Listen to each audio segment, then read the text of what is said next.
delicious soup. What's in it? Thank you. If you think of the TV schedule as a dinner party and the shows as individual courses, then this stuff, this chit-chat in between, that'll be the continuity, those little slices of telly that plug the gap between proper programmes and stop your TV turning into a black hole and sucking you and your poxy mates inside. Will you shut up? Back in days of yore, when there was little or no competition to speak of, TV stations felt secure enough to pump out this sort of thing between shows, the telly equivalent of a screensaver. Before long, some bright spark figured it might be worth drumming up interest in what was coming next, and we ended up with this sort of thing. It's entertainment all the way tomorrow evening on BBC One, beginning at 5:20 with Doctor Who and Perry continuing their battles against the Rani and the Master.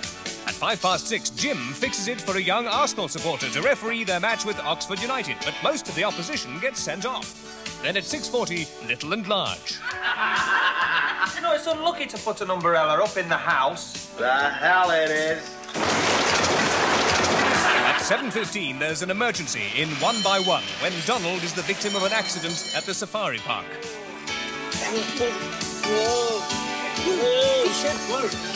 The antidote syringe.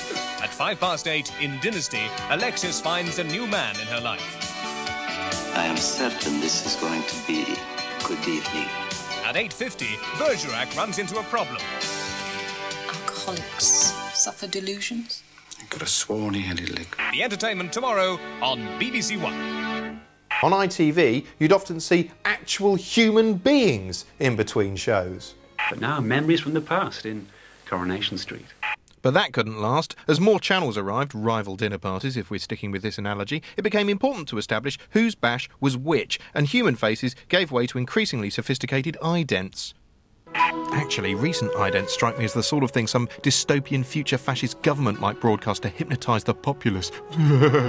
Recently, this identity crisis has become an obsession, with some channels being so neurotic they feel the need to sport a perpetual name tag. Not content with labelling everything until the screen looks like a logo machine's shat all over it, they start telling you what's coming next before what's now has even finished. It's like someone interrupting your main course to show you what's for dessert. F*** off.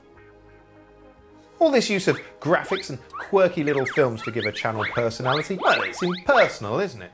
Maybe it's time they brought back in-vision human continuity announcers. After all, what has more personality than a person? Which would you rather see? This?